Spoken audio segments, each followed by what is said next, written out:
സിമിയാമിസ് vodcastലേക്ക് എല്ലാവർക്കും സ്വാഗതം. അപ്പോൾ എന്തൊക്കെയുണ്ട് വിശേഷം? എല്ലാവർക്കും സുഖമല്ലേ? അപ്പോൾ ഇന്ന് ഞാൻ കാണിക്കാൻ പോകുന്നത് ഞാനിങ്ങനെയാണ് ചിക്കൻ ചുക്ക ഉണ്ടാക്കുന്നത് എന്നാണ്. അതിന് വേണ്ടിയിട്ട് ഞാനിവിടെ 1/2 കിലോ ചിക്കനാണ് എടുത്തിട്ടുള്ളത്. അതിന് നന്നായിട്ട് കഴുകി വൃത്തിയാക്കി എടുത്തിട്ടുണ്ട്. ഇനി അതിലേക്ക് ഞാൻ 1/2 ടേബിൾ സ്പൂൺ മുളക് പൊടി ഇട്ട് കൊടുത്തു. അത് കഴിഞ്ഞിട്ട് ഞാൻ 1 ടേബിൾ സ്പൂൺ മല്ലിപ്പൊടിയും ഇട്ട് കൊടുത്തു. ഇനി ഞാൻ ഇടുന്നത് 1/2 ടീസ്പൂൺ മഞ്ഞൾപ്പൊടിയും 1/2 ടീസ്പൂൺ മസാലപ്പൊടിയും ആണ്. പിന്നെ ഞാൻ ചേർത്തത് 1 ടേബിൾ സ്പൂൺ തൈരാണ്. അത് കഴിഞ്ഞിട്ട് ആവശ്യത്തിനുള്ള ഉപ്പും ചേർത്ത് ഇതിനെ നന്നായി മിക്സ് ചെയ്ത് എടുത്തു.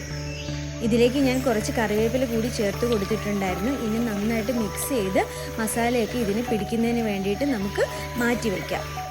ഇനി ഇതിലേക്ക് ആവശ്യമായിട്ട് ഞാൻ എടുത്തിട്ടുള്ളത് 4 സവാളയും 2 വലിയ തക്കാളിയും 2 പച്ചമുളകുമാണ്. ഈ സവാള നമുക്ക് ചെറുതായിട്ട് അരിഞ്ഞ് എടുക്കണം. എന്നിട്ട് ഒരു പാത്രം അടുപ്പിൽ വെച്ച് എണ്ണ ഒഴിച്ച് ചൂടായതിനു ശേഷം നമുക്ക് ഈ സവാള ഇട്ട് വറുത്ത് കോരണം. അപ്പോൾ അതിന് വേണ്ടിയിട്ട് എണ്ണ ചൂടായോ എന്ന് അറിയാൻ വേണ്ടി ഞാൻ ഒരു കഷ്ണം സവാള ഇട്ട് കൊടുത്തു. എണ്ണ ചൂടായെന്ന് കണ്ടതിന് ശേഷം ഞാൻ മുഴുവൻ സവാളയും ഇട്ട് കൊടുത്തു. നമുക്ക് വറുത്ത് കോരി എടുക്കണം. സവാള ഇട്ട് കഴിഞ്ഞ് കണ്ടിന്യൂസ് ഇളക്കിക്കൊണ്ടൊന്നും ഇരിക്കേണ്ട.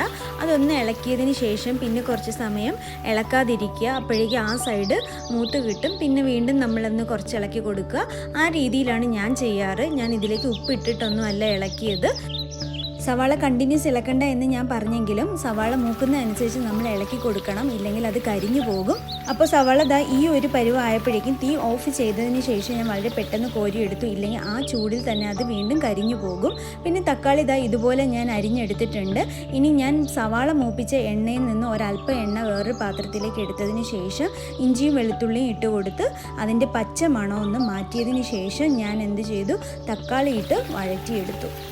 ഇഞ്ചി വെളുത്തുള്ളിയും ചട്ടിയിൽ പിടിച്ച് കരിയും എന്നുള്ളത് കൊണ്ടാണ് അതിൻ്റെ പച്ച മണം മാറിയ ഉടനെ ഞാൻ തക്കാളി ഇട്ട് കൊടുത്തത്. തക്കാളി ഇട്ട് നന്നായി വഴറ്റി എടുക്കുക. സവാള വഴറ്റിയതുപോലെ കണ്ടിന്യൂസ് ഇളക്കാതെ ഇടയ്ക്കിടയ്ക്കായിട്ടാണ് ഞാൻ തക്കാളിയും വഴറ്റിയെടുത്തത്. ആ തക്കാളിയിൽ നിന്നുള്ള വെള്ളമൊക്കെ ഇറങ്ങി നല്ലവണ്ണം അത് വഴണ്ടി വരുന്നുണ്ട്. ഇനി ഞാൻ അതിലേക്ക് ഇട്ട് കൊടുത്തത് ആ 2 പച്ചമുളക് മുറിച്ചതാണ്. അപ്പോൾ തക്കാളിയിൽ നിന്ന് വെള്ളമൊക്കെ ഇറങ്ങി നന്നായി വെന്തിട്ടുണ്ട്. ഇനി നമുക്ക് ചിക്കൻ ഇട്ട് കൊടുക്കാം. ചിക്കൻ ഇട്ടപ്പോൾ ഞാൻ ആ പാത്രം കഴുകി വെള്ളം ഒഴിച്ചതല്ലാതെ മറ്റു വെള്ളം ഒന്നും ഒഴിച്ചിട്ടില്ല. കാരണം ചിക്കനിലും തക്കാളിയിലും ഒക്കെ ഉള്ള വെള്ളം കൊണ്ട് നമുക്ക് ചിക്കൻ വെന്ത് കിട്ടും. ചിക്കൻ മൂടി വെച്ച് വേവിക്കാൻ മറക്കരുത്. ഇടയ്ക്ക് തുറന്ന് ഇളക്കി കൊടുക്കണം, ഇല്ലെങ്കിൽ ചിലപ്പോൾ മൂട്ടി പിടിക്കും. ഇനി ഞാൻ ഇട്ട് കൊടുക്കുന്നത് 1 ടീസ്പൂൺ കുരുമുളക് പൊടിയാണ്. കുരുമുളക് പൊടി ചേർത്ത് തിളപ്പിച്ചതിന് ശേഷം ഞാൻ ചേർത്ത് കൊടുത്തത് വറുത്ത് വെച്ചിരുന്ന സവാളയാണ്. അത് അതുപോലെ തന്നെ ഞാൻ ചേർക്കുകയാണ് ചെയ്തത്.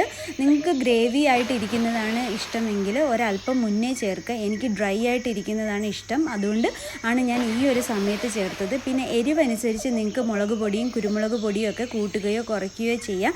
എനിക്ക് എരിവ് കുറച്ച് മതി, അതുകൊണ്ടാണ് ഞാൻ ഈ ഒരളവിന് ചേർക്കുന്നത്.